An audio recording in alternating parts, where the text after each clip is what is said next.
화제를 좀 바꿔보도록 하겠습니다.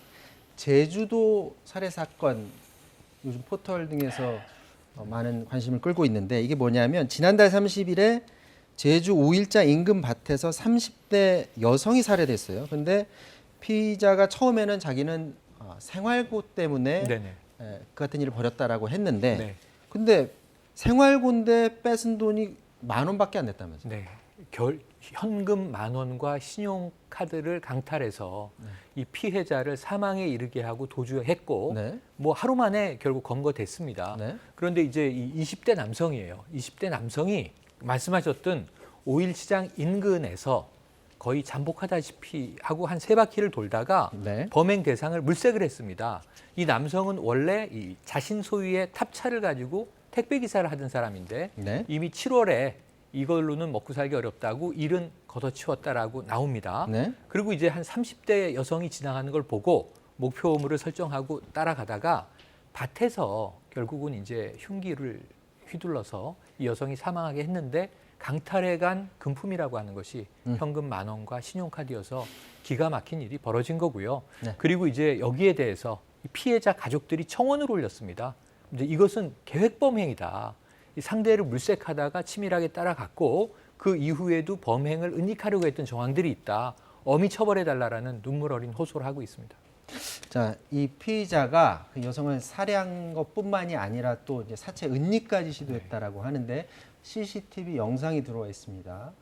영상 한번 보도록 하겠습니다. 네, 편의점 일을 마치고 퇴근 중인 여성. 잠시 뒤에 흰색 탑차에서 내린 남성이 이 여성의 뒤를 쫓습니다. 자, 이 남성은 갖고 있던 흉기로 여성을 살해했고요. 지금 보시는 이 모습이 생전 마지막으로 찍힌 CCTV 장면입니다. 자, 6시간 후의 모습이고요. 자, 범행 현장에 다시 이 남성이 나타났습니다. 휴대전화와 빛을 이용해 어두컴컴한 현장을 밝히기도 하는데요. 뒤늦게 사체 은닉을 시도한 겁니다. 경찰은 조사 과정에서 피의자가 시신을 감추려 5m가량 끌고 가다가 무거워서 옮기지 못했다 이렇게 진술을 하고 있습니다.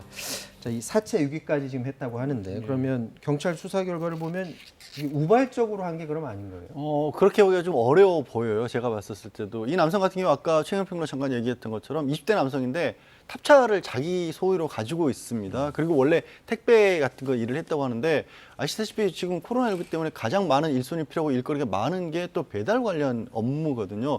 그래서 생활고에 시달렸다는 그 얘기 자체가 좀 진술이 신빙성이 많이 떨어지고 경찰의 조사에 따르면 우리 그 인터넷에 이른바 인터넷 방송을 보면서 선물 같은 거 이렇게 주고 거기에 거의 현금성으로 쓰는데 거기에 돈을 굉장히 많이 써서 탕진을 했다는 겁니다. 그러면 실제로는 생활고가 아니라 다른 데 돈을 낭비하는 바람에 일을 하지 않고 있었다는 그런 얘기가 되는 거지 않습니까?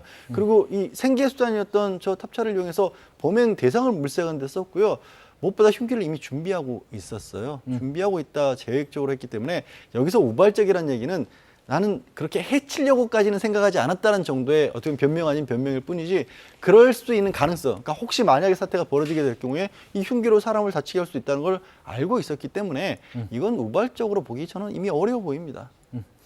자, 이 피해자 가족들이 이거는 우발적인 게 아니라 계획범행이다라고 하면서 국민청원을 올렸나 봐요. 네, 그 내용이 이 가족들의 정황을 보면 너무 가슴이 아픈 게 자, 탑차에 타고 이 시장을 3바퀴를 돕니다. 상당히 좀 반경이 넓은 시장이라고 합니다. 근데 한 목표 여성을 정하고는 차량을 주차하고 따라갑니다. 그리고 이 우산을 들고 있잖아요. 이 여성분이 저항을 하자 가슴을 찔러서 사망에 이르게 한 거예요. 그리고 나서 이 여성의 휴대폰은 이 밭의 반대쪽 5km 지점에 버리고 나중에 와서 시신 은닉을 시도하고 이런 걸 보면 우발적으로 보긴 어렵다는 것이 또 유가족들의 주장입니다.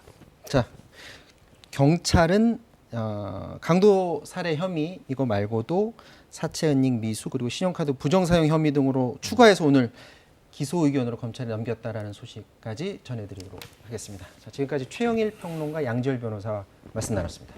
고맙습니다. 네, 고맙습니다. 네, 사사건건 마치겠습니다. 내일 오후에 다시 뵙겠습니다. 고맙습니다.